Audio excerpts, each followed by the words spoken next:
Hi guys, welcome back to my channel. I am Dr. Shweta Karlapudi, obstetrician and gynecologist, practicing infertility specialist at Sanjeevani Hospital, Hadapsar, Pune. Most of the couples ना बहुत आसानी से conceive हो जाते हैं, but कोई कोई couples को प्रेगनेंसी कंसीव होने में बहुत बहुत दिक्कत हो सकता है. यही जो कपल्स है जो डॉक्टर के पास आते हैं, ये जो वाइफ एंड हस्बैंड किधर भी जाओ उनको ऐसे तकलीफ देते हैं, उनका रिलेटिव्स हो, फ्रेंड्स हो, जो भी हो, कब होगा कब होगा कब होगा. एंड अगेन हर कोई आदमी या हर कोई औरत सलाह देना शुरू करते हैं, बहुत ज्यादा एडवाइजेस देते हैं, बट वो सब एडवाइजेस सच है क्या? आज ये वीडियो में हम ऐसा सारा मिथ्स को हम अच्छी तरह से डिस्कस करके उसका एक्चुअल सॉल्यूशन, उसमें कितना सच है कितना गलत है, ये हम आज डिस्कस करेंगे.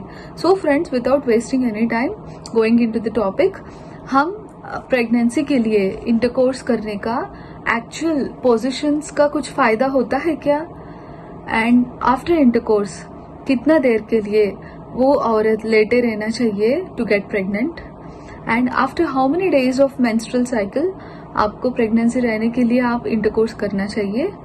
एंड ये क्वेश्चन तो मोस्ट कॉमनली हर कोई औरत मुझे पूछते हैं ओपीडी में, after intercourse what if the semen comes out of the vagina. So इसमें कुछ गलत बात नहीं है, ये सारा चीजें हर कोई कपल को प्रॉब्लम क्रिएट करते हैं. फाइनली सपोज वो कंसीव नहीं करते हैं, उनका मन में ये डाउट आ जाता है कि हम कुछ गलत कर रहे हैं क्या. ऐसा होता है कि उनका ब्रदर कंसीव हो जाते हैं, उससे छोटे लोग कंसीव हो जाते हैं, तो उनको ऐसे डाउट आता है कि हमारा जो तरीका है जो इंटरकोर्स करने का, वो सही है कि गलत है. फ्रेंड्स, क्या होता है, हमारा जो मेंस्ट्रुएशन जब स्टार्ट होते हैं लेडीज का, उससे 14th to 15th day around ovulation होता है, जिसका 30 डेज या 28 डेज का साइकिल हो, जिसका मेंसेस रेगुलर हो, उसका नॉर्मली 14-15 डे पे ओव्यूलेशन हो जाते हैं. जिस समय ओव्यूलेशन होता है उस समय के आसपास आपका इंटरकोर्स हुआ, मतलब ये मेंसेस स्टार्ट करने के बाद 12th डे से लेके 18th डे के अंदर एटलीस्ट ऑल्टरनेट डे इंटरकोर्स आया तो प्रेगनेंसी रह जाते हैं. इसके बिहाइंड एक अच्छी तरह से साइंटिफिक कॉन्सेप्ट है. क्या होता है, एग जब रिलीज होते हैं अंडाशय से, वो ट्यूब में आके ट्यूब में स्पर्म के लिए वेट करते हैं. स्पर्म्स जो है जब वेजाइना में डिपॉजिट होता है, वो धीरे धीरे ट्रैवल करते करते करते एग के पास जाके उसको फर्टिलाइज करते हैं. So the whole process, egg will wait for 12 to 24 hours. Sperms when they enter inside the female genital tract, वो 2 to 3 days तक जिंदा रहते हैं. सो ओव्यूलेशन डे से 2-3 दिन पहले, ओव्यूलेशन का 1 दिन के बाद अटमोस्ट फर्टाइल पीरियड है. सो फ्रेंड्स, ओव्यूलेशन से पहले, ओव्यूलेशन के 1 डे बाद, ये जो फेज है 3 to 4 डेज का फेज है, इस समय आपका इंटरकोर्स आने की वजह से आपका प्रेगनेंसी रहने का पॉसिबिलिटी ज्यादा रहते हैं. एंड पोस्ट इंटरकोर्स क्या होते हैं, after intercourse, and the most important thing, does any different position will help you. एक जो पोजीशन है वो करने से आपको प्रेगनेंसी रह जाएगी क्या? ऐसा कुछ नहीं है.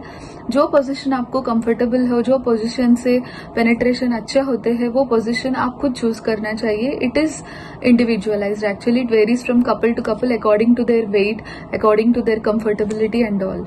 So there is no such position, in the same position if you do you will get pregnancy. ऐसा कुछ concept है ही नहीं है.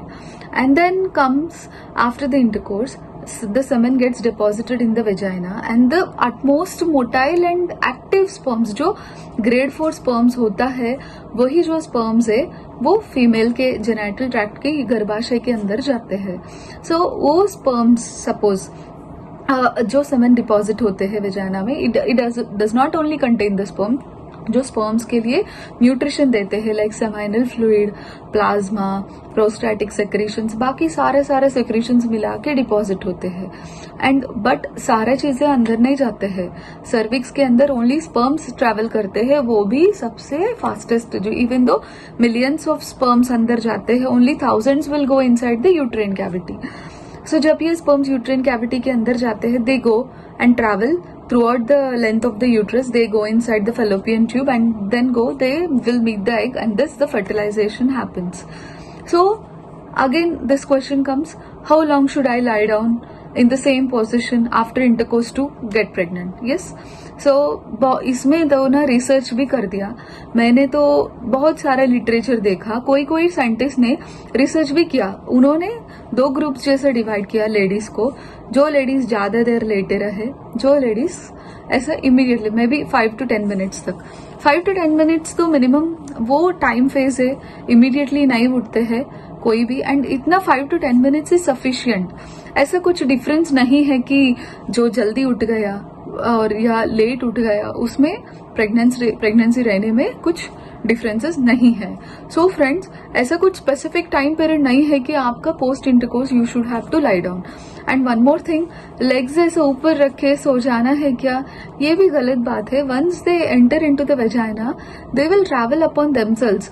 आपके लिए उसके लिए ग्रेविटेशनल फोर्स देने का जरूरत नहीं है। So this is also a myth.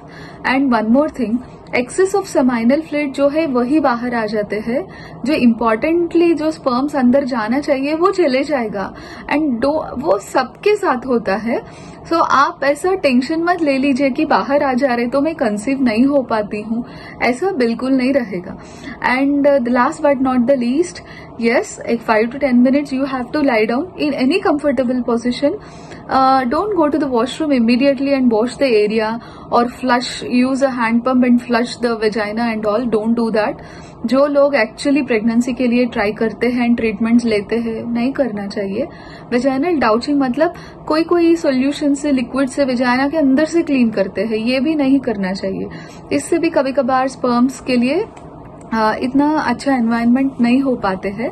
So friends, post intercourse position, any position is okay, and post intercourse there is no specific time that is told कि you should have to lie down to get pregnant, and this is all that knowledge you should need. And इसके related आपको कुछ queries है, please आप comments box में लिख लीजिए। I would be very happy to answer your questions in a scientific way and with a logic behind it. Thank you so much.